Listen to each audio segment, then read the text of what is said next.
नहीं, बिल्कुल भी नहीं। ये कोई मेंढक नहीं है, ठीक है। ये है टोड, TOAD, टोड। और इसने आजकल ऑस्ट्रेलिया की बजा के रखी है, कसम से। वाई? तो ये सुनो। अब देखो, मेरे हिसाब से ऑस्ट्रेलिया में पूरा का पूरा जंगल राज है। आई मीन सच वाला जंगल राज, ठीक है। लाइक दुनिया का सबसे ज्यादा विनोमस स्नेक द इनलैंड टाइपिन कहाँ पाया जाता है? या दुनिया की सबसे खतरनाक मकड़ी द सिडनी फनल वेब, या दुनिया की सबसे ज्यादा विनोमस जानवर बॉक्स जेलीफिश, या salt water crocodile, bulldog ends and blah blah blah. But Australia, Australia की जनता और ऑस्ट्रेलिया की सरकार इन सब चीजों को सीरियस नहीं ले थी। वो एकदम बीच पे जाके चिल मारते थे जब तक मार्केट में एक नया गुंडा नहीं आया, द केन टोड। अब तुम सोचोगे कि आखिरकार ये केन टोड चीज क्या है और ये ऑस्ट्रेलिया तक पहुंचा कैसे? तो देखो, केन टोड की ऑस्ट्रेलिया तक पहुंचने की एक कमाल की जर्नी है और ये रियल कहानी पे आधारित है। तो अगर तुम्हें सुनना है तो वीडियो पूरा देखो, ठीक है। तो हमारी स्टोरी की शुरुआत होती है 1935 ऑस्ट्रेलिया से। तो ऑस्ट्रेलिया के गन्ने के किसान बहुत ही ज्यादा परेशान थे। वजह थी क्रेन गेप बीटल। ये बीटल जब लार्वा फॉर्म में होते थे तब ये गन्ने की जड़ों को खा जाते थे। एंड जब बड़े होते तब ये गन्ने को, और इससे ऑब्वियसली किसानों को नुकसान पहुंचता। अब तुम कहोगे कि अरे पेस्टिसाइड मार दो यार। तो we are talking about 1935। Pesticide उस टाइम पे इतने कामगार नहीं थे। तो अब शुरू होती है द रियल स्टोरी। वेल, थक हार कर किसान गए सरकार के पास और सरकार को बताई अपनी मुश्किल। और गवर्नमेंट ने भी कहा कि हम करते हैं प्रबंध, आप चिंता मत करो। वेल, गवर्नमेंट ने थोड़ा सा एनालिसिस किया एंड गवर्नमेंट को एक आइडिया आया, लाइक एक सीरियस वाला आइडिया। गवर्नमेंट को पता चला कि दूर कहीं जंगलों में एक टोड पाया जाता है और वो टोड जाना ही जाता है इन जैसे छोटे मोटे कीड़ों को खाने के लिए। तो गवर्नमेंट ने ना आओ देखा ना ताओ, सीधा हवाई से 102 केन टोड, इस नंबर को लिटरली याद रखना, 102 केन टोड हवाई से आयात कर लिए। इन 102 केन टोड की ऑस्ट्रेलिया की लेबोरेटरी में 2 सालों तक ब्रीडिंग कराई गई एंड 2 साल बाद यानी कि 1937 में क्वींसलैंड के इलाकों में 62,000 टोडलेट्स को यानी कि टोड के हाफ डेवलप्ड बच्चे को छोड़ा गया, इस उम्मीद से कि ये बच्चे बड़े होकर किसानों की हेल्प करेंगे। बट क्या उन्होंने ऐसा किया?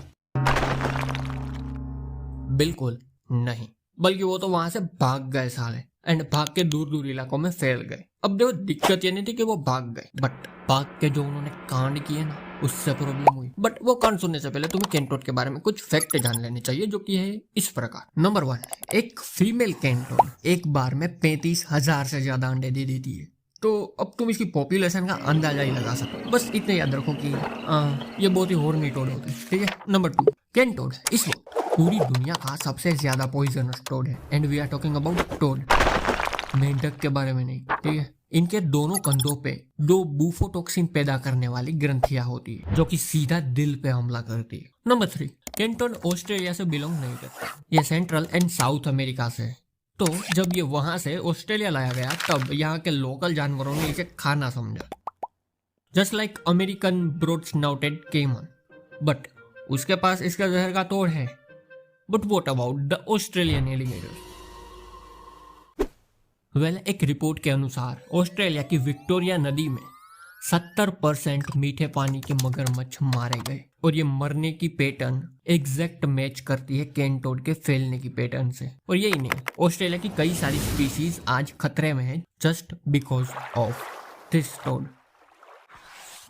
Number 4, few more fact. अब देखो, जो स्पीसीज ज्यादा अंडे देती है उसके बच्चे भी ज्यादा मरते हैं, ताकि नेचर का बैलेंस बना रहे। और उस बैलेंस को बनाने के लिए तुम्हें चाहिए एक प्रेडेटर जो कि हवा में हो या जमीन पे हो और यहाँ तक कि पानी में भी। बट केन टोड के बच्चे डोंट गिव अ शिट। तुम्हें पता है क्यों? क्योंकि इसके अंडे भी जहरीले होते हैं, सीरियसली। यानी कि एक फीमेल जितने अंडे देती है उसमें से ज्यादातर बच्चे सरवाइव कर जाते हैं क्योंकि प्रेडेटर ही नहीं है। नाउ जस्ट इमेजिन कि एक ऐसा जानवर जिसका कोई नेचुरल प्रेडेटर नहीं है क्योंकि वो उस जमीन से बिलोंग ही नहीं करता, और जो एक बार में 35,000 से ज्यादा अंडे दे देता है और जिसके अंडे भी जहरीले हो एंड अंडों के साथ साथ वो खुद भी जहरीला हो। तो ऐसा जानवर उस देश के साथ क्या करेगा?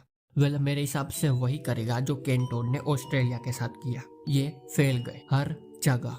ये खतरा बने इंसानों के लिए, ये खतरा बने वहां के लोकल जानवरों के लिए भी। नाउ तुम्हें याद है कि मैंने पहले क्या कहा था? कितने टोड लाए गए थे? 102। तो जो 1935 में 102 कैंटोड थे वो आज की डेट में 300 मिलियन से भी ज्यादा है। और ये एक जहरीले जानवर के लिए बहुत ही ज्यादा डरावना है ना। जाते जाते एक बोनस फैक्ट, तुम्हें पता है कि कैंटोड को ऑस्ट्रेलिया क्यों लाया गया था? ताकि वो केरेंगे बीटल्स को मार सके और किसानों की हेल्प कर सके। और कैंटोड ने ऑस्ट्रेलिया में सारे जानवरों की वाट लगाई सिवाय उन कीड़ों के। तो कभी सोचा है कि कीड़ों को क्यों नहीं मारा? वेल, इसका जवाब है ऑस्ट्रेलिया की गवर्नमेंट। अब इसे समझो कि कैंटोड ना तो जमीन के अंदर घुस के उस बीटल के लार्वा को मार सकता है और ना ही इतना लंबा जंप मार सकता है कि पत्ते खा रहे बीटल्स को मार सके। इतना फुद्दू सा लॉजिक ऑस्ट्रेलिया की गवर्नमेंट को समझ नहीं आया और उसने अपनी कंट्री की लगा के रख दी। ठीक है, और अब मैं चलता हूँ, बाय।